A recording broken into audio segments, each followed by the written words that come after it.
Good morning. Thank you for joining me for another 5 good minutes with the Word. I'm Barry Bryson, and we're continuing our study of the Gospel of Matthew, and we're in Matthew chapter 9, and we're going to be reading verses 1 through 8. Getting into a boat, he crossed over and came to his own city. And behold, some people brought to him a paralytic lying on a bed. And when Jesus saw their faith, he said to the paralytic, "Take heart, my son, your sins are forgiven." And behold, some of the scribes said to themselves, "This man is blaspheming." But Jesus, knowing their thoughts, said, "Why do you think evil in your hearts? For which is easier to say, 'Your sins are forgiven,' or to say, 'Rise and walk'? But that you may know the Son of Man has authority on earth to forgive sins." He then said to the paralytic, "Rise, take up your bed, and go home." And he rose and went home. And when the crowd saw it, they were afraid, and they glorified God, who had given such authority to men. We talked last time about how in Mark's gospel, these events that are clustered together, and of course Mark doesn't include this particular healing narrative in the cluster that involves the stilling of the storm, the casting out of the demons, the raising of Jairus' daughter, that he makes clear in every event that the real fear that people have is not the fear of the challenge that they face, the threat that they face, but it's the fear of Jesus after he meets that challenge and conquers it. And Matthew accomplishes that in this event as well. It's after he has healed this man that people are afraid because they have been exposed to true power. And that is the point of the... Jesus chooses his words quite specifically to communicate what he wants to communicate.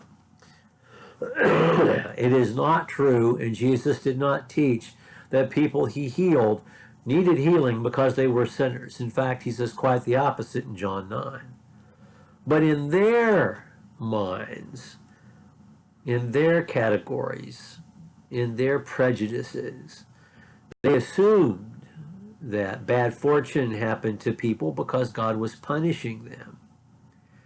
Jesus is teaching them this lesson, that the power to forgive sins and the power to heal come from the same source. So if you can do one, you can do the other. Jesus is not pandering into their false notions, but their false notions make it impossible for them to dispute Jesus. So I just love the way Jesus handles this. He's not confirming their false attitudes. He is sharing with them the truth, that the power to forgive sins and the power to heal come from the same source. And if he has the power to do one, he should have power to do the other.